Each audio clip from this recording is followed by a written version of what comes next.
For today's tutorial mga lodis, para po dun sa mga nagtatanong dun sa isang tutorial natin, kung paano daw po ma-delete ang end-to-end encrypted chat. So marami po kasing nagde-delete ng end-to-end encrypted chat, and then kinalaunan po ay bumabalik din po yung end-to-end encrypted chat. So ituturo ko po sa inyo mga lodis, so may tricks po dyan kung paano po ma-delete yung ganyan pong message naka end-to-end encrypted chat. So ganito po ang gawin nyo mga lods. So, dito po sa dalawang cellphone ko, imagine nyo na lang po kayo itong isang cellphone, hindi ito po yung ka-chat nyo na ka-end-to-end encrypted chat. Ngayon mga lodis, nakalagin yung messenger mo, hindi nakalagin yung messenger niya, dalawa pang messenger. So, dito po sa messenger natin mga lodis, pag nag-end-to-end encrypted chat tayo, ay magiging dalawa po ang ating mga messenger. Ang isa po dyan ay yung normal message, katulad po niyan, so hindi po naka-end-to-end encrypted chat. So, ang isa naman po dyan ay yung may encrypted chat. Ayan po, balik tayo dito.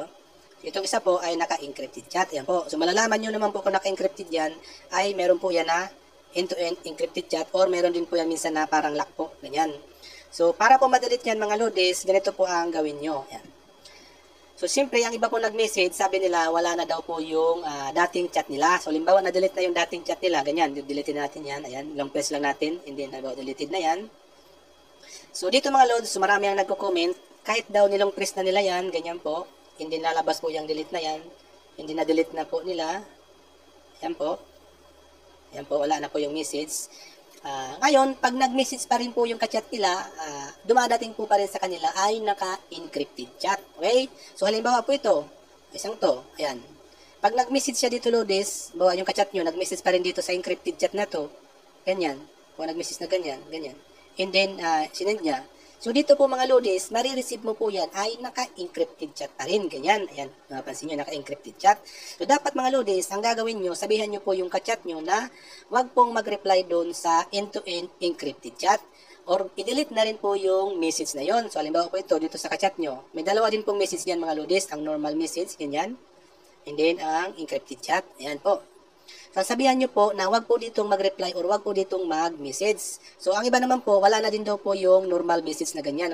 Deleted na yung normal message. Ganyan po, deleted na rin po. Dapat po mga lodis, both device po ay deleted po parehas yung end-to-end encrypted chat. Okay? Kung hindi pa po na-delete yung normal message nyo, doon po kayo mag-message. Kung naman po i-deleted na yung normal message nyo and then deleted na rin po yung end-to-end encrypted chat, halimbawa po ito deleted na to, ito encrypted chat na to, i-delete na rin natin to. Dapat po mga lodis, wala pong matitirang encrypted chat message dyan sa both device nyo, sa inyo pong dalawa. Ayan po. So, ang gagawin nyo po mga lodis, para po yung ma-receive nyong message ay hindi na encrypted chat, i-search nyo lang po. Ayan, i-search nyo. Ang mahalaga lang naman po mga lodis ay dapat hindi kayo doon mag-reply doon sa encrypted chat bot sa inyong device po. I-search nyo po, and then dapat po, deleted na po yung end-to-end encrypted chat. Halimbawa po ito yung ka-chat nyo. Ayan po, message nyo lang po ng normal. Ayan. O, ganyan po, ganyan. Message nyo normal.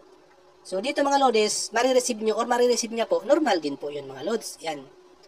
Yan. So, kung titingnan nyo po, wala po, o hindi na po naka-encrypted ang inyong mga message. So, ganun lang po lods ang tricks dyan kung paano po ma-delete yung end-to-end encrypted chat.